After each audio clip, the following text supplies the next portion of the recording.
Ya, Shalom jemaat Tuhan. Kita jumpa lagi dalam renungan harian Kamis bersama saya Guru Injil Mori. Hari ini adalah episode ketiga, hidup tanpa menghakimi.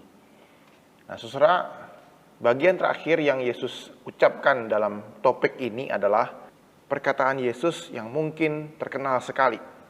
Nah, saudara, ayat itu dalam Matius 7 ayat 12. Segala sesuatu yang kamu kehendaki supaya orang perbuat kepadamu, perbuatlah demikian juga kepada mereka. Itulah isi seluruh hukum Taurat dan kitab para nabi. Segala sesuatu yang kamu kehendaki supaya orang lain perbuat kepada kamu, perbuatlah demikian juga kepada mereka. Itulah isi seluruh hukum Taurat dan kitab para nabi. Nah, saudara, kita menyebutnya dengan istilah hukum yang terutama. Nah, saudara, prinsip yang terbaik untuk mengalahkan penghakiman adalah mengasihi.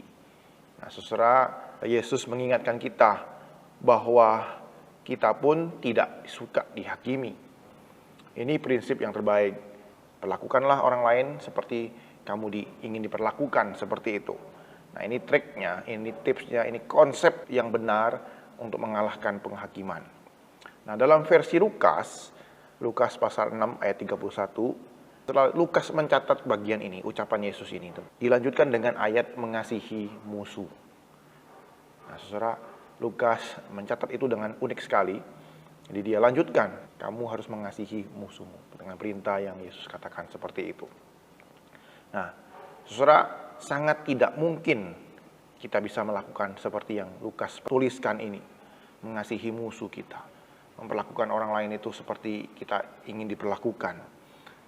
Itu tidak mungkin kita lakukan tanpa kasih karunia Tuhan. Hanya Roh Kuduslah yang bisa memampukan kita mempraktekkan kasih seperti ini. Nah, saudara, inilah sebabnya inisiatif memberikan yang terbaik itu harus dimulai dari kita yang sudah menerima anugerah keselamatan, anugerah kasih itu, karakter ilahi itu, lewat Kristus Yesus. Nah, saudara, ayat ini menolong saya bergumul ketika saya mengoreksi orang lain. Nah, saya perlu bertanya kepada diri saya sendiri, bagaimana cara saya ingin ditegur oleh orang lain? Nah, pertanyaan seperti ini menolong kita untuk merenungkan kembali tentang diri kita ini. Mencegah penghakiman itu. Karena saya pun akhirnya tidak akan suka dihakimi dengan cara saya menghakimi seperti itu. Kadang-kadang kita lupa ketika kita menghakimi itu. Penghakiman itu kita berikan kepadanya. Namun kita tidak balikkan kepada diri kita. Seperti itu. Jika kita peka, dan kita bisa menempatkan diri dalam keadaan yang dialami oleh orang lain itu, kita akan menginginkan yang terbaik bagi dirinya. Nah, saudara, kita tidak akan menjadi orang yang kejam seperti itu. Dan kita belajar senantiasa murah hati, tidak acuh tak acuh terhadap orang lain dan pergumulannya. Melainkan kita menjadi orang yang penuh pengertian dan lembut hati. Nah, saudara, biarlah kita belajar dalam pesan Yesus yang terakhir dalam penutupnya ini. Nah, saudara, Brian Smith mengatakan, ketika kita mau mengubah seseorang, maka kita harus rela mendukung orang tersebut dan berjalan bersamanya. Memberikan waktu dan energi kita. Itu yang paling efektif. Menghakiminya dan kemudian meninggalkannya tentu tidak akan merubah orang itu. Sama sekali tidak akan merubah orang itu. Mungkin ya, dalam beberapa kasus dengan pertolongan Roh Kudus, dengan kasih karunia Allah, orang itu bisa berubah. Orang itu bisa bertobat. Ya, namun dalam banyak kasus juga kita hanya melihat bahwa persahabatan rusak, orang itu makin membenci nasihat dan dia makin terjerumus dalam dosa. Saudara, memang ada beberapa contoh ketika kita sudah melakukan yang terbaik, mendampingi dia, mendukung dia, terus menolong dia untuk berubah. Ada beberapa orang yang tidak bisa berubah. tidak mau berubah, dan karena hatinya keras dan dia tidak siap untuk berubah. Memang ada seperti itu beberapa kasus. Namun cara Yesus dalam menolong orang lain ini dengan tidak menghakimi dia, itu adalah cara yang terbaik dari penghakiman yang kita berikan. Nah, saudara, Smith mengusulkan sebuah latihan rohani untuk menghilangkan penghakiman ini dalam kehidupan kita sehari-hari. Dia mengusulkan latihan yang sederhana namun penuh perjuangan. Latihan itu adalah 1 hari tanpa gosip. Nah, saudara, bentuk paling umum dari menghakimi orang lain adalah gosip.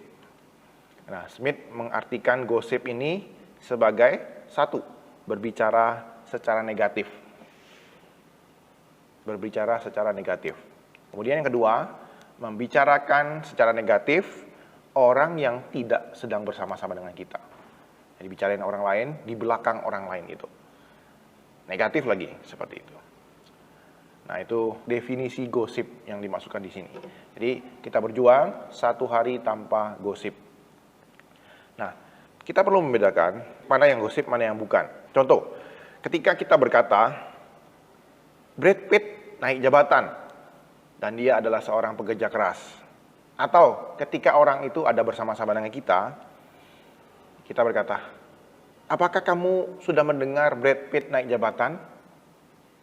Ayo Brad Pitt ceritakan. Atau aku aja yang cerita. Seperti itu. Nah, itu bukan gosip. Itu membicarakan yang positif tentang seseorang. Seperti itu. Nah, kita perlu membedakan mana gosip, mana pernyataan kesaksian yang baik. Nah, saudara, mari kita dalam minggu ini belajar untuk tidak bergosip selama 1 hari. Atau kita berlatih selama 3 hari kalau bisa, kalau memungkinkan. Nah, memang tidak bergosip selama 3 hari itu sangat sulit, saudara. Kita ini kecenderungannya membicarakan orang lain. Tetapi mari kita mencoba untuk tidak mengatakan sesuatu yang negatif tentang seseorang selama 3 hari. Mari kita coba, mari kita berlatih untuk membangun karakter kita. Menolong orang lain dengan tidak menggosipkan dia, dengan tidak menghakimi dia.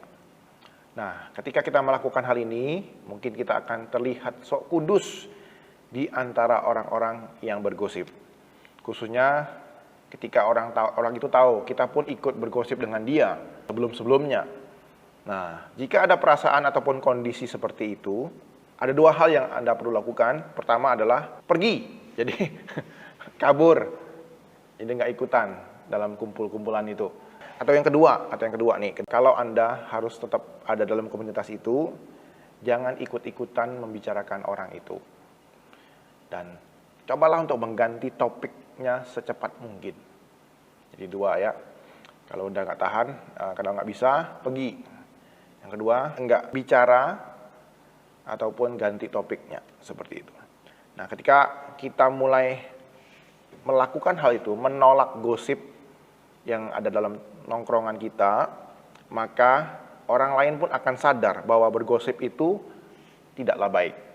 Kawan-kawan kita yang sedang bergosip akan sadar dan merasa gak enak pastinya ketika kita menolak gosip itu. Nah, akan berhenti gosip itu.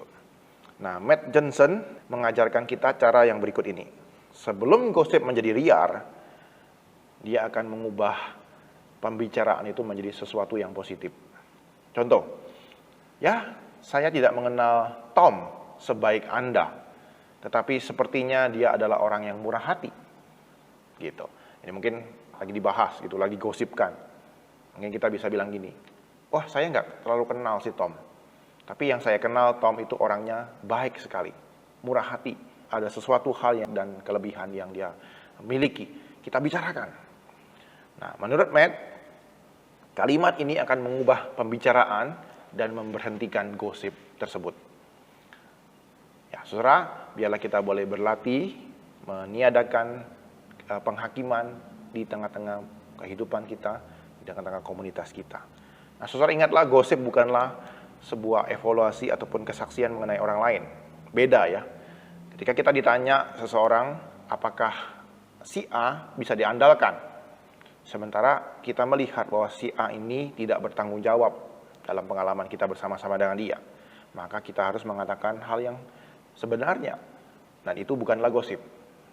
Nah, mari kita melatih hal ini, sehingga kita juga bisa menolong diri kita dan menolong orang lain.